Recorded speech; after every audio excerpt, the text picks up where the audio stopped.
Guys, ayan. So, happy naman yung teacher down there. Parcel.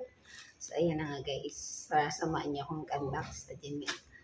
Ito, I think, bibili sana ako sa mall. But then, na-realize ko, mas mura pala sa Shopee. So, ito na nga yun guys. Ito na, this is it. Diba? Nabudol na naman tayo. Pero, yun nga. Magagamit naman na natin ito everyday sa ating pasok sa school. So, ayan. Pabudol is regular. Diba? Okay lang yan. Basta meron kang pambayad.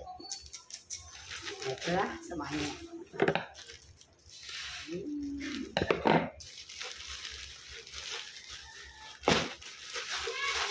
Ayan guys. Tingnan natin kung ako ba ay nag-goal o hindi. Ayan. My favorite brand, of course, si Kasana. Baka naman. Ayan. Nabili ko siya. Mura lang siya guys. For only 670. Diba? Ang laki. Kasi wala pala akong pag nag-ano.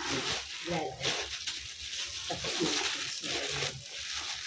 Parang ito yung bag ng nanay. Mga bili namin. Over 900. Nag-silig ko. O diba? Parang silig. Oh my God.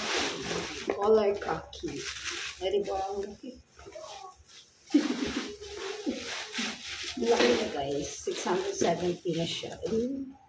Ganda. Of course, pag hindi ka sa Sikasana, meron siyang kasamang lagayan ng bag. Diba? Sikasana, baka naman. Ayan. Murang-mura lang siya guys. Ang ganda. Siyempre, yung quality ni Sikasana, alam naman natin na subok na talaga. Color khaki siya. And then, open natin siya. Meron siyang zipper dito sa front. Ayan. Laki siya guys. And then, meron siyang zipper dito. Ay, gusto ko siya. So, dito na kung nilagay yung mga zipper. And then, meron siyang kasamang mauot na body bag. Diba? 670 lang. Mura-mura. Diba? Laki ng body bag niya. Ang fairness. Ito guys.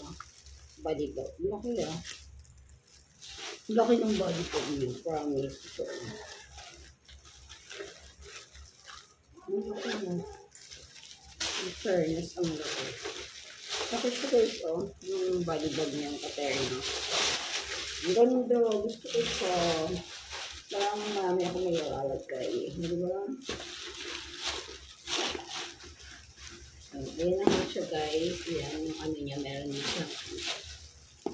Dito. Para pag pinatong mo. Di ba? Di ba? Bakit? Ito siya guys. Di ba? Thank you. Seller. At yun nga. Sikasana. Baka naman. Di ba? Ang ganda. 670 lang. At ito bang kanyang clean na bag. Color khaki siya. For only 670. Sikasana bag. Thank you for watching.